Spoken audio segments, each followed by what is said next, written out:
Oke, sebentar. Mana ini? Oke. Oke.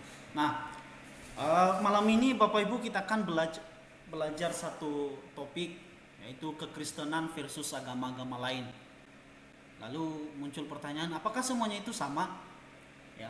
Mungkin sebelum kita lebih dalam, mari saya mengajak kita berdoa terlebih dahulu Bapak Ibu. Kita minta tuntunan Roh Kudus supaya kita dipimpin di dalam mendengarkan dan mengerti, bahkan melakukan kebenaran firman. Kita berdoa. Bapa di surga, kami kembali bersyukur di hadapan Tuhan, di mana di malam hari ini Tuhan berikan kami kesempatan kembali untuk bertemu, bertatap muka melalui virtual Zoom ini. Kami percaya Tuhan yang punya rencana di dalam hidup kami. Bapa, saat ini kami mau belajar kebenaran firman-Mu tentang bagaimana kami harus melihat, memandang kekristenan dengan agama-agama lain.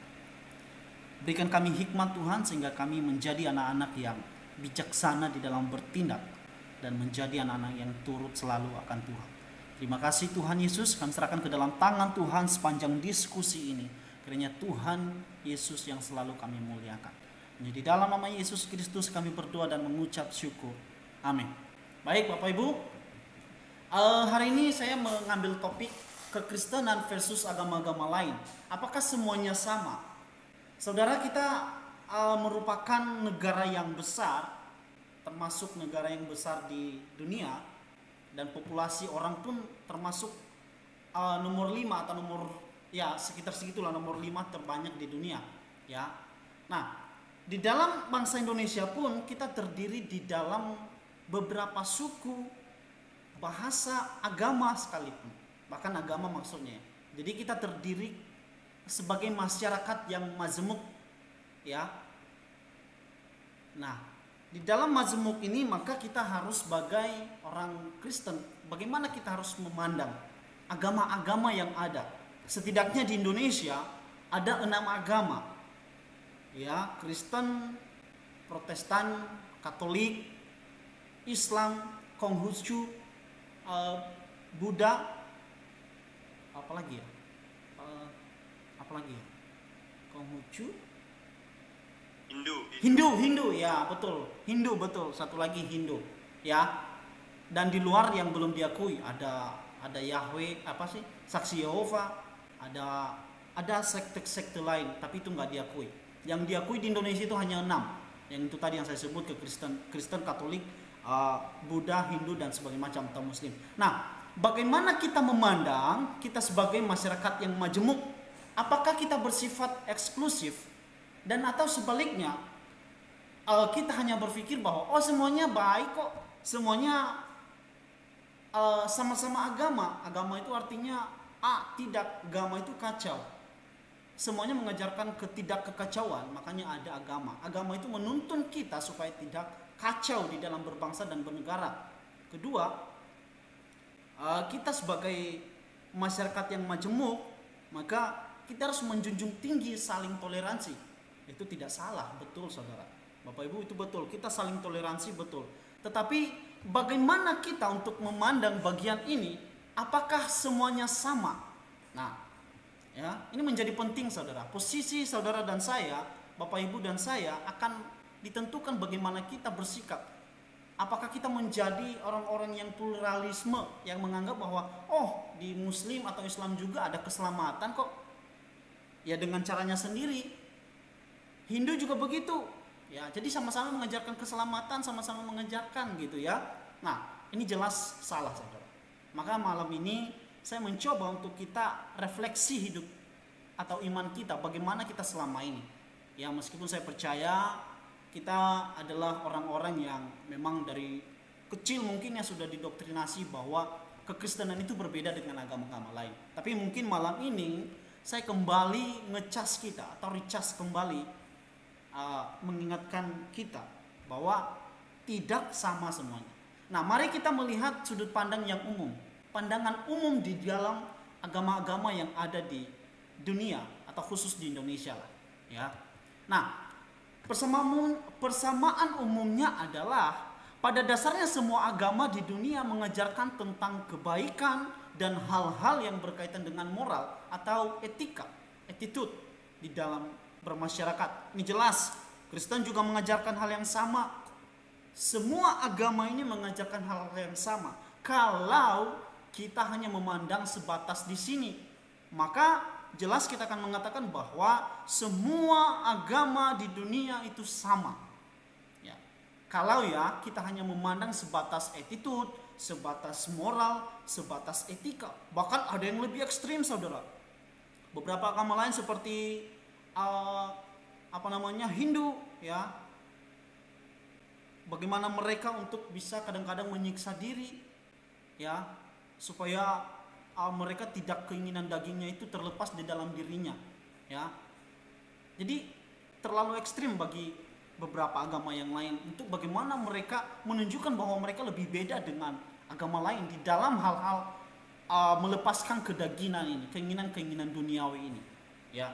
Jadi sekali lagi, kalau kita hanya berangkat dari sudut pandang ini tentang etika dan moral, maka jelas kita akan berkata sama, semua agama itu sama, Kristen, Muslim, ya, Katolik, ya, dan sebagainya. Ya, sekali lagi kalau kita hanya berangkat dari pengertian ini, sudut pandang ini. Tetapi mari Bapak Ibu, saya mengajak kita, apa sebenarnya hal-hal yang mendasar yang membedakan kita dari agama-agama lain, khususnya ini di dalam doktrin. Nah, doktrin itu maka itu berbicara tentang pengajaran-pengajaran tentang iman kekristenan. Saudara, menjadi orang Kristen itu jangan hanya mau yang praktis doang, tetapi juga harus mari kita mulai belajar tentang doktrin. Tentang doktrin seperti apa? Allah Tritunggal, seperti apa itu Kristus, akhir zaman, dosa, dan sebagainya macam. Ya, jangan kita menjadi jemaat-jemaat yang hanya mau ya praktis saja lah, hidup-hidup praktis. Bagaimana melakukan kebaikan, ya itu aja yang diajarkan. Tok. Apakah salah? Enggak juga, enggak salah. Tetapi kalau hanya kita sampai di sana, maka jelas Alkitab mencatat Ibrani, kita ini adalah bayi rohani, ya. Bayi rohani yang kita hanya makanannya bubur, ya. Mari kita belajar beranjak dewasa. Kemarin luar biasa sekali Laus Arif sudah menjelaskan bagaimana inkarnasi Yesus, ya, atau logos itu, sang firman itu menjadi manusia, ya. Itu luar biasa, itu sudah masuk dalam kategori doktrin kristologi yang dalam. Tapi ada yang sebenarnya masih ada lagi pembahasan yang lebih dalam. Jadi mari melalui diskusi-diskusi seperti ini kita belajar bagaimana kita harus memandang agama-agama lain dan agama kita sendiri. Jangan kita menjadi pluralisme agama, ya. Pluralisme agama itu ya semuanya menyamakan. Kristen mengajarkan keselamatannya, ya. Atau ada yang lebih aneh di tempat saya, ya. Dulu di kampung saya bahwa ada sebuah gambar. Jadi orang-orang itu berjalan masing-masing berjalan. Contoh Buddhis, Kristen, Katolik, Muslim, ya, berjalan berbeda jalan, tapi cuma satu tujuan, ya. Puncaknya itu menuju puncak gunung tersebut, ya. Contoh di Gunung Mahameru, mungkin saya jalannya di utara, Bustep jalannya di timur, dan yang lain jalannya di selatan. Tapi tujuan kita sama-sama mau ke puncak, ya. Artinya ini apa? Sama-sama Allah itu yang kita sembah sama, gitu ya. Konsepnya sama, tidak berbeda. Nah, ini adalah kesalahan. Ini yang dinamakan pluralisme agama, ya. Nah, mari kita masuk lebih dalam, apa perbedaan kita yang lebih mendasar. Malam ini Bapak Ibu, saya mengajak kita melihat setidaknya, ya, masih banyak hal lain lagi, ya.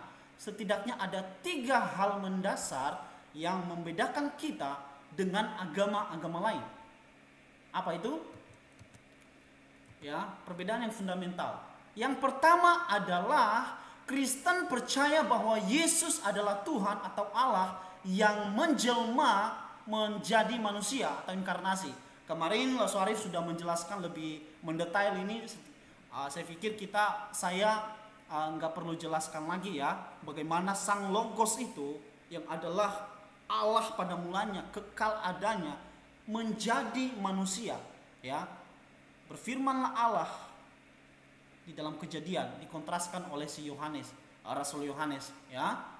Dikontraskan bagaimana kata firman pada mulanya itu di dalam kitab Kejadian, dan bagaimana pula juga proses dari sang firman itu menjadi logos. Ya, itu setelah itu kita melihat di dalam ayat 14, firman itu telah menjadi manusia, ya, sang logos itu sendiri, ya. Reason Allah, ya. Itu, dan diam di antara kita. Dan kita telah melihat kemuliaannya, yaitu kemuliaan yang diberikan kepadanya sebagai anak tunggal Bapa, penuh kasih karunia dan kebenaran. Ya, jadi saudara-saudara, Bapak Ibu, bukti bahwa Yesus itu adalah Tuhan, bukan manusia atau orang Kristen ataupun bapak-bapak gereja melantik Yesus itu sebagai Tuhan. Nah, ini sudah umum bagi kalangan kaum mualaf.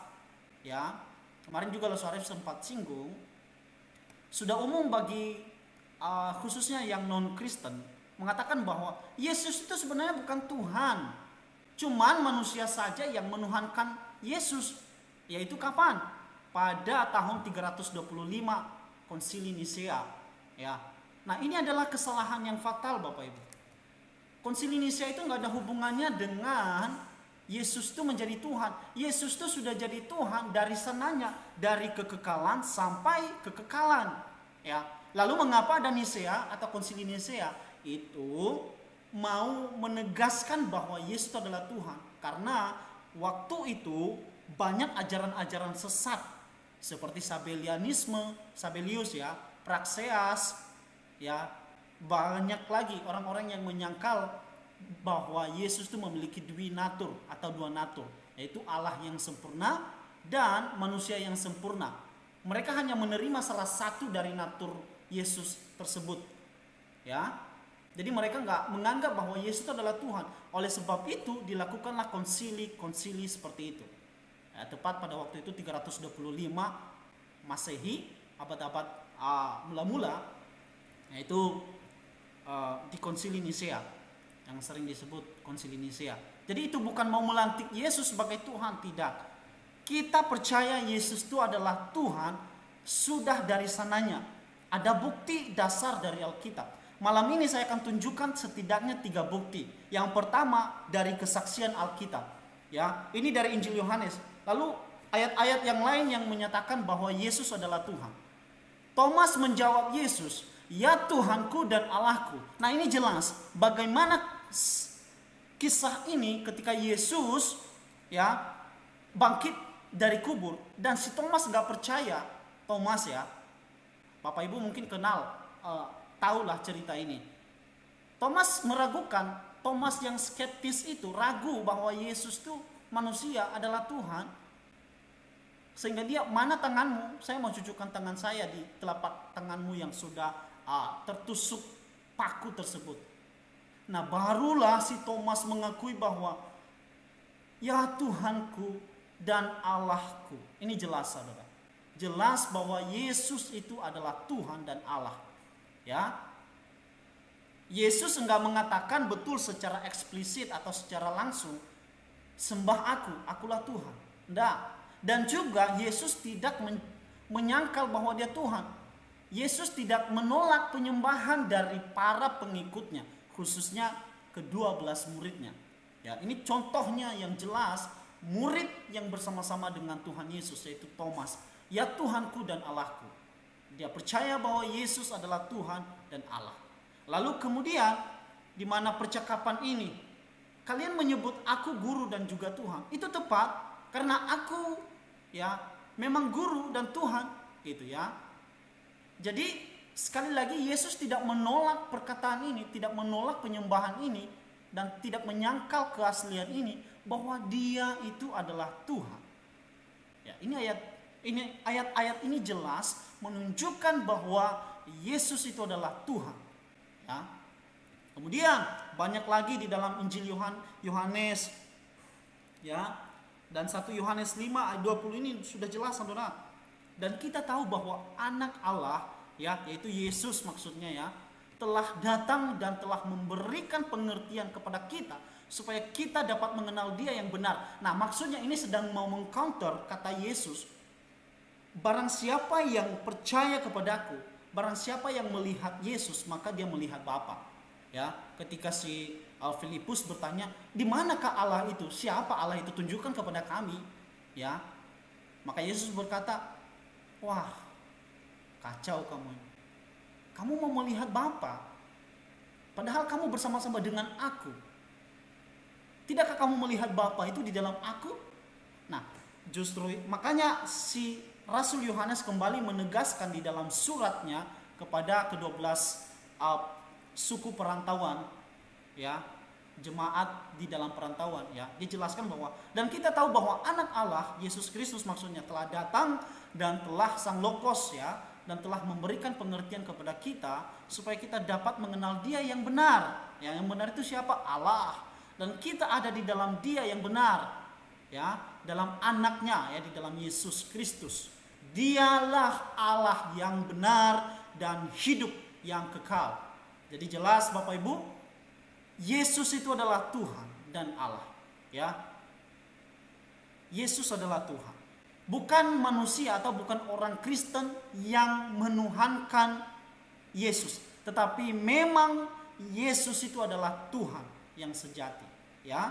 Dari sananya Dia memang Tuhan, dari kekekalan sampai kekekalan. Kemudian mereka adalah keturunan bapak-bapak leluhur, ya. Ini maksudnya keturunan Yakub, ya, yang menurunkan Mesias. Ini dia mau mengatakan sama orang menurunkan Mesias ini sekali lagi dari orang-orang keturunan Yakub tadi, Yehuda, ya. Dalam keadaannya sebagai manusia, ya. Dari keturunan Yesus itu jelas keturunannya dari bapak-bapak leluhur, yaitu kaum Yehuda, ya, sebagai manusia yang ada di atas segala sesuatu. Ia adalah Allah yang harus dipuji sampai selama-lamanya. Bapak Ibu, ya, nanti kita akan masuk, ya, bagaimana ini bisa menjadi bagian yang penting bagi kita, ya. Ini jelas yang menuliskan ini Rasul Paulus. Rasul Paulus itu adalah orang yang sangat pintar di luar orang yang sejaman dia. Guru besarnya adalah Gamaliel, ya. Dia belajar sama Gamaliel. Jadi jelas secara hukum Taurat dia taat. Bagaimana hukum-hukum itu dia mengerti, dia belajar keras, ya. Dan makanya dia jelas mengatakan ia adalah Allah yang harus dipuji sampai selama-lamanya, ya. Ini bukti pertama dari Alkitab. Nah, sekarang kita akan melihat dari kesaksian akhir hidup para murid martir, ya. Nah, Bapak Ibu, kalau Yesus itu bukan Tuhan, secara logika murid-murid itu nggak akan mau bertarung nyawa, Bapak Ibu, ya.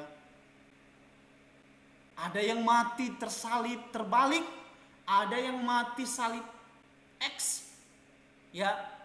Petrus, ada yang digoreng mukanya, ya.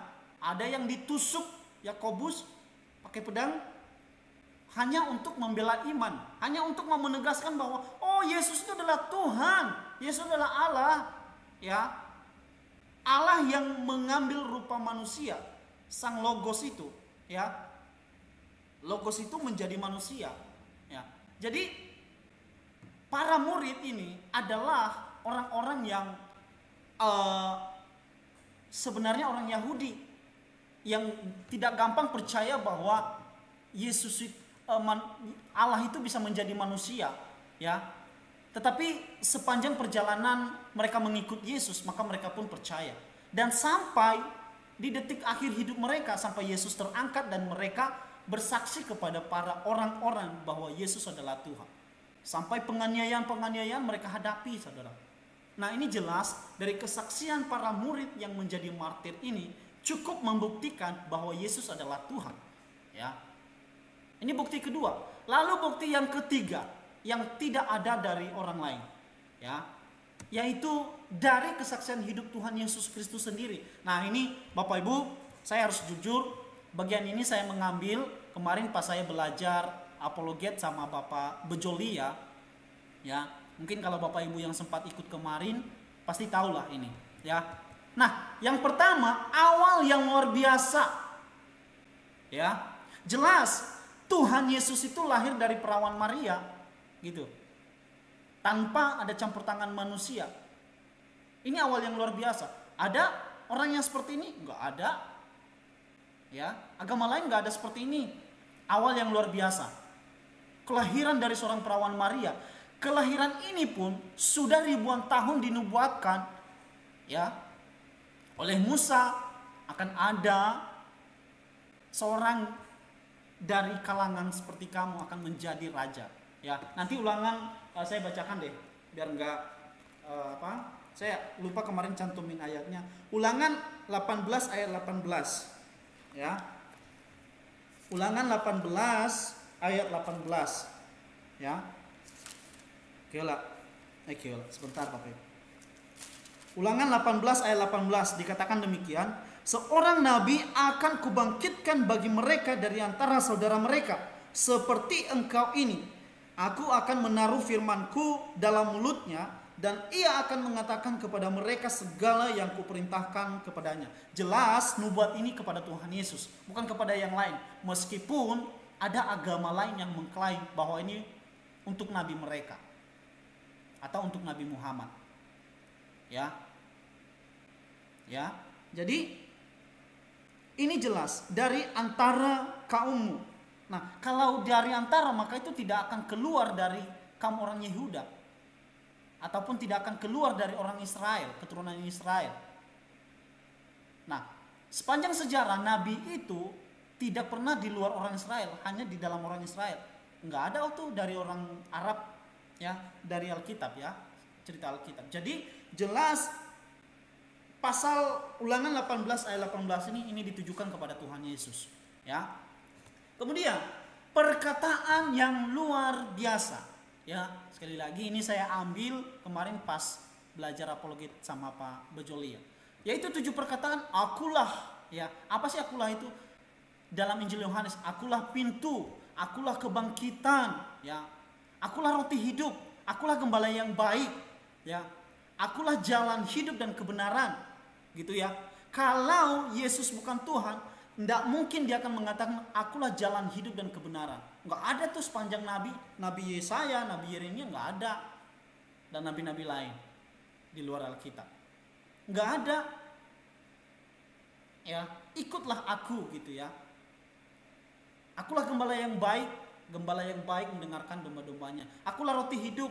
Nah, roti hidup mengcounter bagaimana orang Israel ketika membutuhkan makanan, yaitu pas di mana dan diberikan roti surgawi, itu dari burung puyuh, ya Bapak Ibu, ya. Nah, dia sedang mengatakan bahwa itu hanya roti sementara, tapi roti hidup itu adalah aku sendiri, yaitu Yesus Kristus. Barang siapa percaya kepada Yesus, maka dia akan hidup meskipun dia mati di dalam manusianya. Maksudnya dia akan mati secara manusia, tetapi dia akan hidup kekal bersama Yesus di surga, ya. Jadi ini jelas Bapak Ibu, perkataan yang luar biasa. Lalu kemudian apalagi dari kisah hidup Tuhan Yesus sendiri, ya.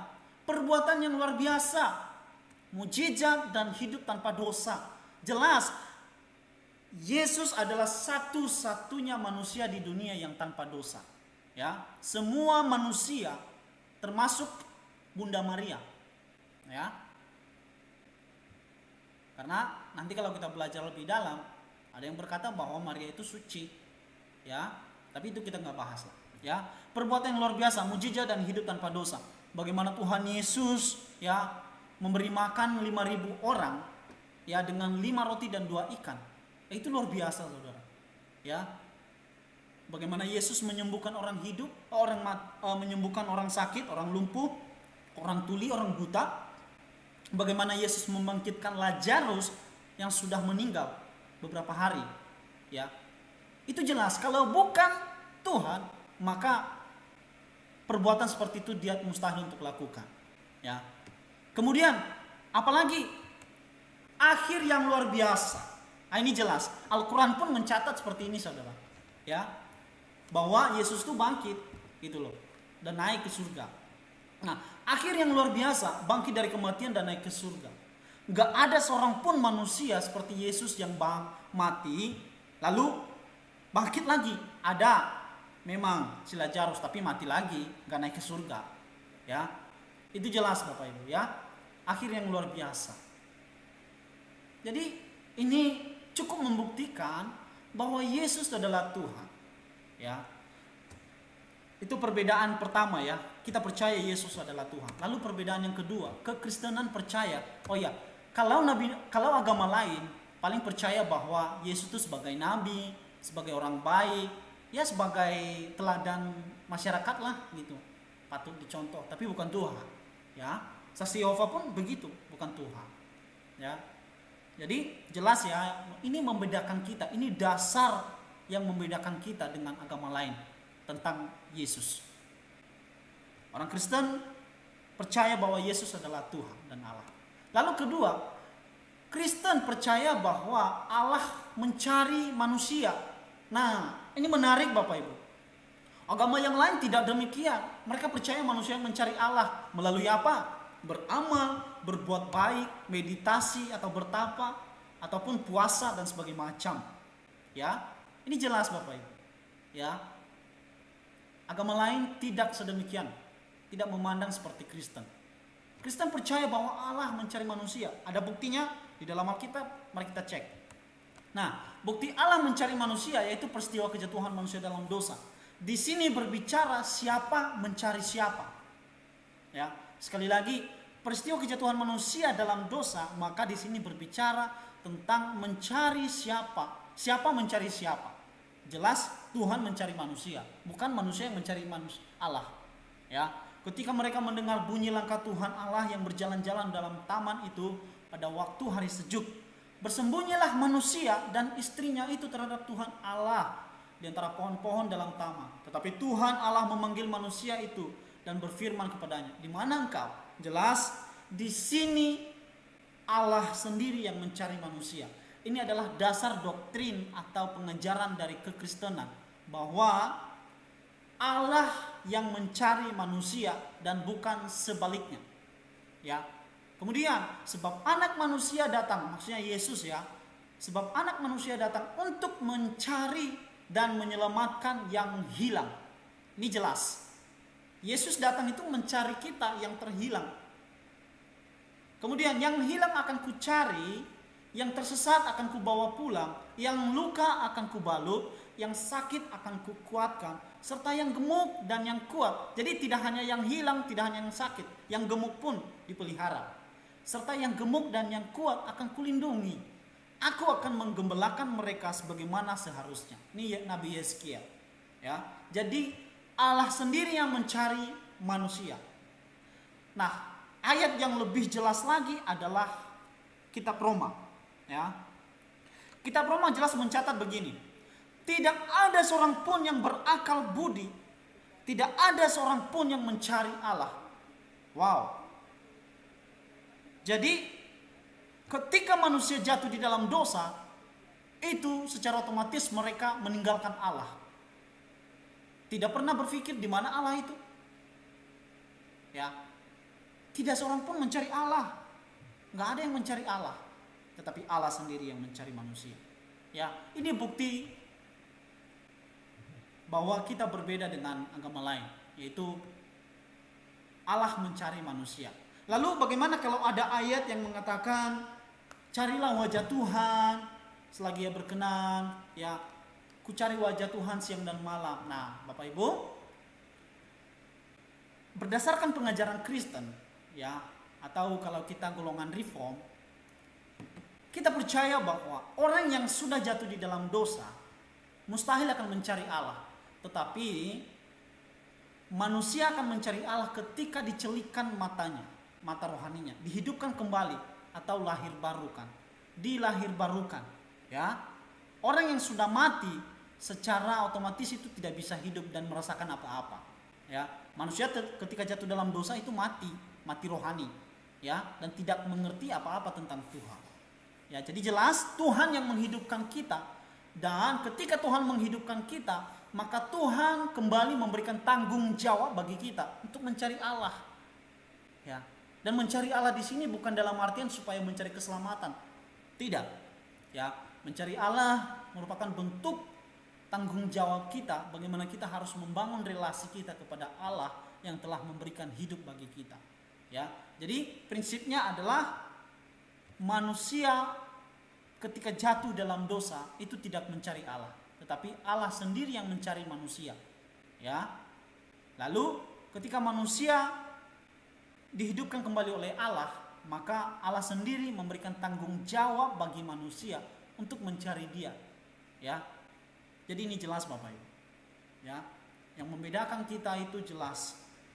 Allah mencari manusia, sedangkan agama lain tidak sedemikian. Lalu bukti yang ketiga, yang terakhir, ya. Kekristenan percaya bahwa keselamatan hanya di dalam dan melalui iman kepada Yesus Kristus. Nah, agama-agama lain tidak, ya.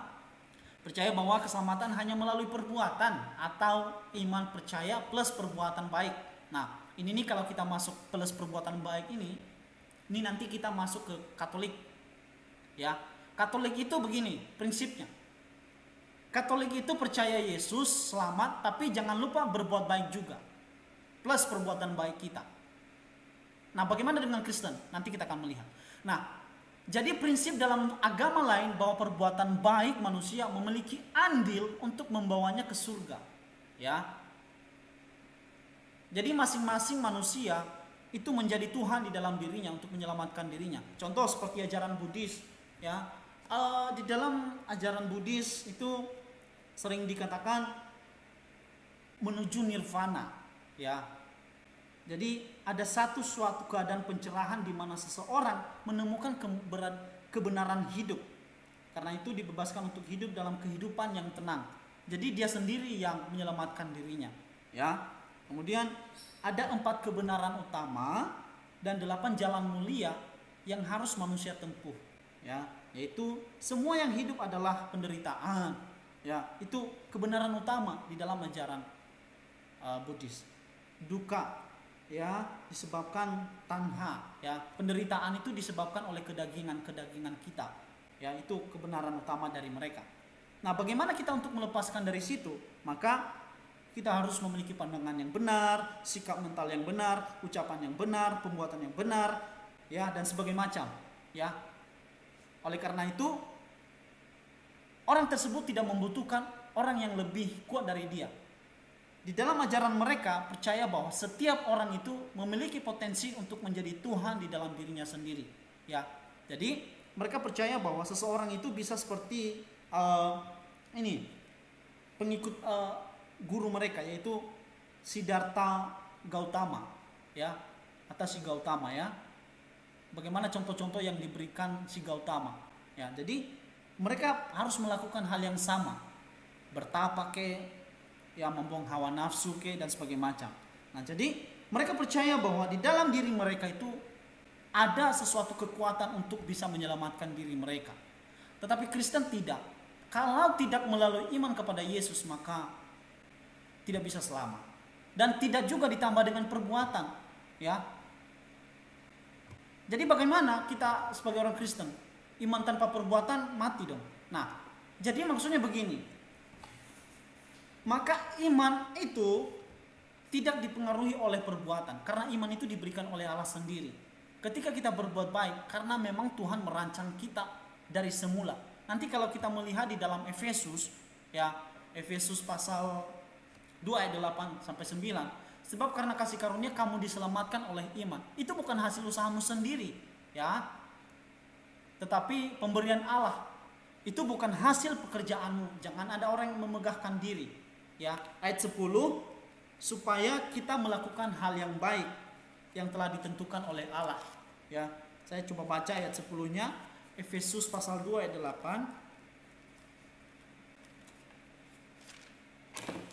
Jadi ini jelas membuktikan bahwa orang Kristen itu tidak bisa menyelamatkan dirinya kecuali Allah sendiri, yaitu Yesus.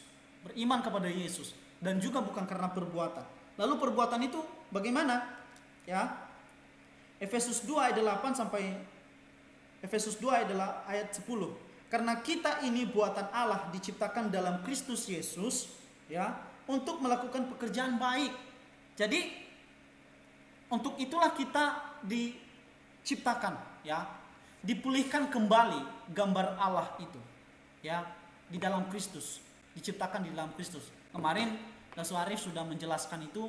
Saya rasa Bapak Ibu masih ingat lah, ya, apa hubungannya dengan baiklah kita menciptakan manusia segambar dan serupa dengan Allah, dan apa hubungannya dengan Yesus sebagai gambar Allah, ya, dan apa hubungannya kita diciptakan dalam gambaran anaknya Yesus Kristus. Kemarin kita sudah dengar ya penjelasannya. Nah kemudian jadi demikian, apakah yang hendak kita katakan? Bahwa bangsa-bangsa lain yang tidak mengejar kebenaran telah beroleh kebenaran, yaitu kebenaran karena iman. Jadi ini dia, hanya karena iman seseorang itu bisa diselamatkan, bukan karena perbuatannya, ya. Kemudian kamu tahu bahwa tidak seorang pun yang dibenarkan oleh karena melakukan hukum Taurat, ya. Jadi ini dia sedang mengatakan kepada orang-orang Yahudi yang ngotot-ngotot bahwa harus melakukan hukum Taurat, ya. Tetapi hanya oleh karena iman dan dalam Kristus Yesus. Sebab itu kami pun telah percaya kepada Kristus Yesus, supaya kami dibenarkan oleh karena iman dalam Kristus dan bukan oleh karena melakukan hukum Taurat, ya. Sebab tidak ada seorang pun yang dibenarkan oleh karena melakukan hukum Taurat, ya. Jadi sekali lagi, keselamatan itu kita dapatkan oleh iman yang diberikan Allah kepada kita, dan bukan karena perbuatan kita, bukan karena kita rajin beramal, bukan karena kita rajin puasa, bukan karena kita rajin berbuat baik, ya, bukan, tetapi karena Allah sendiri yang memberi kita iman. Dan ketika kita berbuat baik, itu wujud kita sebagai anak-anak Allah yang telah dipulihkan kembali. Itu wujud bahwa kita adalah orang yang telah diselamatkan, ya. Jadi jangan juga sampai Bapak Ibu ketika selamat, ya udahlah nggak usah berbuat baik, ya udahlah nggak usah baca firman, nggak begitu ya.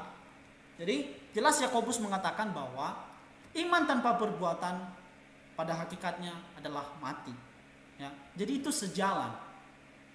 Sebagai orang yang percaya, maka perbuatan pun harus diikuti dalam diri kita, menjadi bagian dalam diri kita. Tapi ingat, ketika kita berbuat baik itu bukan untuk menyelamatkan kita, bukan untuk mengusahakan keselamatan kita tetap utuh. Tidak, ya. Tidak demikian. Nah, bukti ketiga inilah yang membedakan kita secara mendasar bahwa kita di dalam beberapa agama lain itu berbeda. Kristen jelas berbeda, ya. Sekali lagi saya ulangi, perbedaan itu adalah Kristen percaya bahwa Yesus adalah Tuhan atau Allah yang menjelma atau menginkarnasi menjadi manusia. Agama lain tidak, ya, seperti yang saya bilang tadi. Ya, paling hanya menganggap Yesus sebagai guru yang baik, sebagai nabi yang patut diteladani dan sebagainya macam. Lalu yang kedua, Kristen percaya bahwa Allah mencari manusia. Yang ketiga, Kristen percaya bahwa keselamatan hanya di dalam dan melalui iman kepada Yesus Kristus adalah Tuhan kita. Nah Bapak Ibu, marilah kita sebagai masyarakat yang majemuk, kita bijaksana di dalam menanggapi atau melihat hal-hal seperti ini. Jangan kita sampai berpikir bahwa sama aja Kristen itu, ya memang secara moral betul, tetapi motifnya dulu apa, ya. Motif di agama lain ketika melakukan perbuatan baik itu berbeda dengan motif orang Kristen ketika melakukan perbuatan baik. Nah, itu jelas berbeda Bapak Ibu. Ya.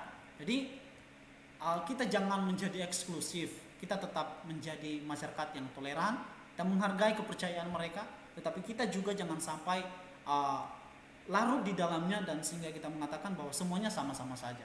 Ya, tidak, jelas berbeda ya. Mungkin demikian yang bisa saya sampaikan Bapak Ibu. Saatnya kita bisa berdiskusi. Kalau adalah seperti Rasul Arif atau Musrudi mau nambahkan, disilakan untuk memperlengkapi bahan ini. Atau ada yang salah ungkapan dari saya minta tolong untuk dibenarkan, diluruskan lah maksudnya. Silakan Bapak Ibu. Rasul Arif, Musrudi. Iya, cukup jelas, sudah beriman. Ya. Lengkap.